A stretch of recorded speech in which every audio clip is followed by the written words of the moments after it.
En net als de vorige keer, nog even een kopje koffie. Cameraman gaat dit niet leuk vinden, het hotsen en het klotsen, maar ik heb me vastgereden op weg naar Midden-Limburg. Ja, slaat hij ook nog af, terwijl ik naar de prei aan het kijken was. Maar het komt goed hoor, het belooft gewoon een dag van extreme te worden. Daarom maar even iets rustigs. Misschien zou het niet gek zijn om deze dag te beginnen met een bezoek aan een pastoor. En ik heb gehoord dat in Midden-Limburg een paar jonge pastoren zitten. We gaan kijken of ze thuis zijn. U bent vaste koster? Ja. Ik ben op zoek naar de pastoor. Ik heb gebeld, hij neemt niet op. Niet op. Waar woont hij? Ja, helaas. Hiernaast? Moet toch te doen zijn. Een kopje koffie met de pastoor. Ik vind dit wel heel vreemd hoor, dat niemand open doet. Ik heb nu 06 gebeld. Het algemene nummer. De koster zegt dat hij er is. Het autootje staat voor de deur. Er is nog een hele jonge pastoor in Heel. Hetzelfde verhaal. Antwoordapparaat.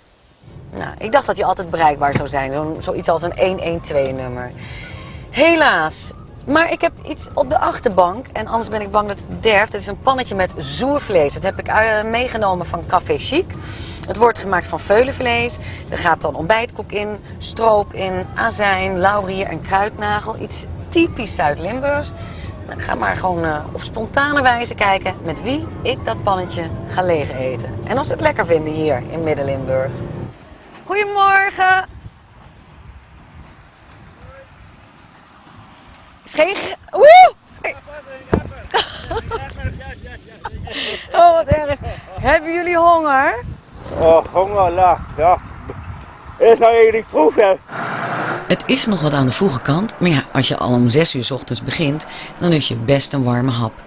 Gelukkig is het pannetje goed vol, want Henk woont samen met zijn broers Leon en Gerard. Ik heb iets bij me. Oh, dat willen ze bij aanmaken voor de eten, zeggen ze. Zoervlees. Zuurvlees. Hou je daarvan? Gewoon op het gaas. Nee, zuur niet. Jullie wonen hier met z'n drieën? Ja, ongeveer. Ongeveer? Waar staat dat ongeveer voor dan? Ja. Ah, maar toen zijn we de kloten op Zuid-Angeren. Ja, maar waar ga je dan naartoe? Ja, de route is, dus blijft de boerderij maar liggen, die neemt zich toch niet eens met, hè. En hoe is dat met de koeien? Ja, dus toch een dagje uit, zo hoor. Dat deed niks, hè. Want gisteren ben ik ook de route geweest, lag de boerderij ook leeg. Dit ligt eigenlijk in het middelpunt van Posterholt Montfort en Odiliënberg. Ja, dat klopt, ja. En jij bent de jongste, Henk? Ja. En dat is Leon. En Leon, ben je de middelste? Ja. Oh, jij bent dat tosti-kind. Kijk, je krijgt van boven en van beneden krijg je die broers. Geweldig.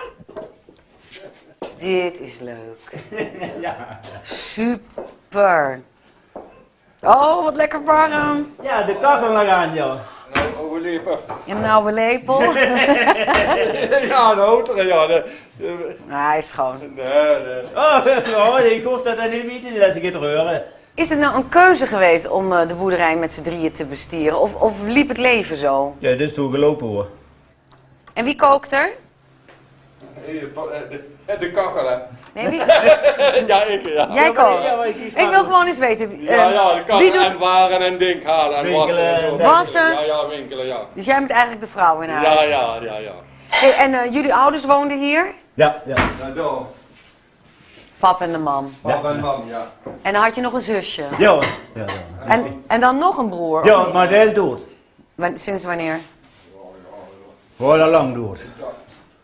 Goedemiddag. We gaan lekker met z'n allen eten als je het goed vindt, Gerard. Wat prima. Ja, wat prima. Zoervlees. Koken jullie wel vaker zo? Elke middag wordt gekookt. Warm eten. Eigenlijk ja. Om 12 uur wordt eigenlijk geschaafd. Lekker? Wat zegt de kok? Ja, nee. Nee, ja, te zuur. Ja, zeg, één houdt van zuur en de andere houdt er niet van hoor. Ik vind jullie zo vrolijk. Ja. De boete in de natuur. Ja, dat is De buitenlucht. de buitenlucht, ja. Vertel, wat is het geheim? 3 mannen in een boerderij uit 1700. het laten Koeien, komen. 100 hectare. Ja, het laten komen hoe het komt, hè. Ja? Ja, je niet druk maken. Heb je geen teleurstellingen? Nee. Kijk me eens aan. Ja, wieso? Als je het nou allemaal opnieuw mocht doen. Zou je het dan weer zo doen? Groter. Groter en moderner. Groter en moderner. Nee, omdat dit een pausboerderij is. Hè. Ja, waar de koeien staan wordt, dat is allemaal veel handwerk. En als je weer opnieuw kunt beginnen, zeg ik maak modern en ik voer automatisch. Waarom hangt dit hier? Wat weet niet wat dat is? Wat dit is? Ja, maar we eens heel goed nadenken. Tabak. Dat klopt. Ja, rook je dat echt? Nee, dat gebruik ik voor in de pijp voor bij de bedden. Voor de bijen? Ja, te roken, als ze de kast openmaken. Nee, dat weet ik niet. Ja, dan hebben ze eigenlijk zo'n grote piep voor en dan werd dat ingestopt. En dan kwam ze die even boven, dan in de bedden rustiger. Meen je dat? Je drokeert ze. Eigenlijk. Ja. Wacht, moet je... Ja, is Het is helemaal nieuw voor mij hoor. Ja, nee, er zit een klem op. Laat even los. Oh,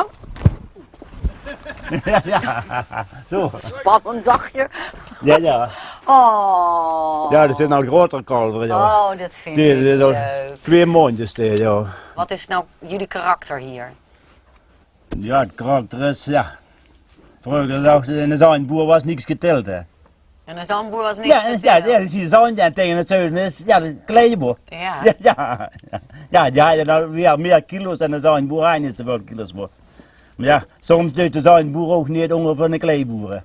Als je nou een wens mocht doen, hè? Ja.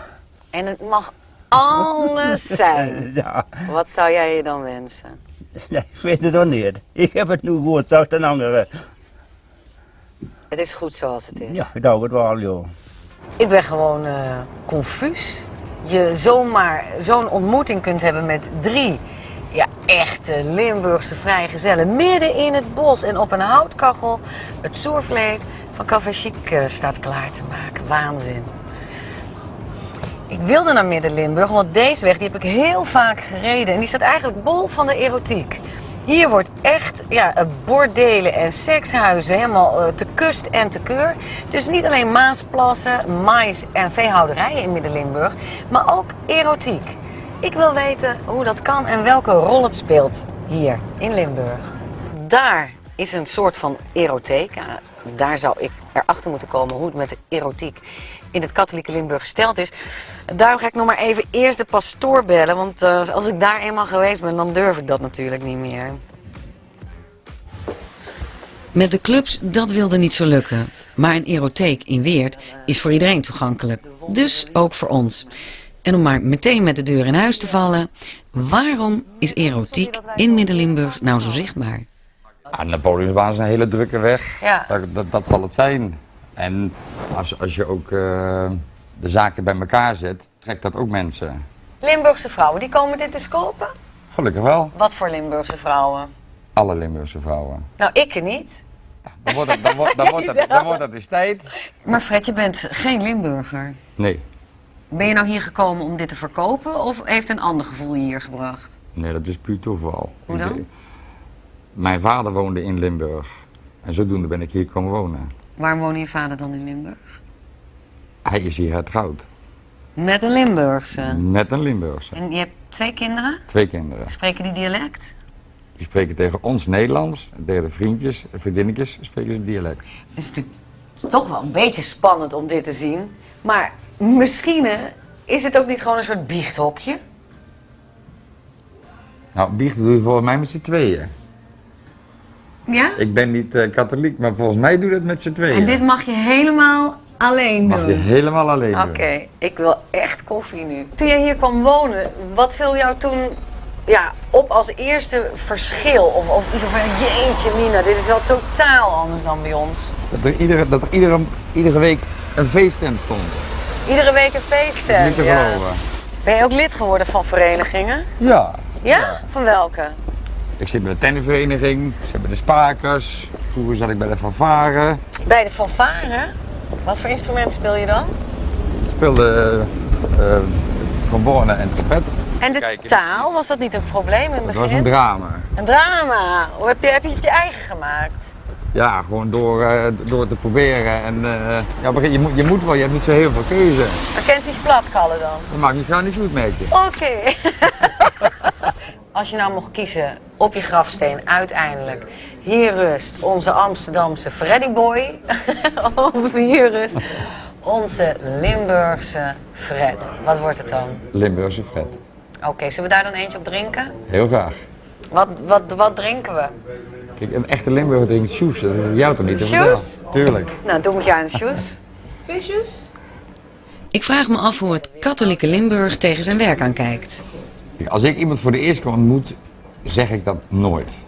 Zeg ik altijd een videotheek.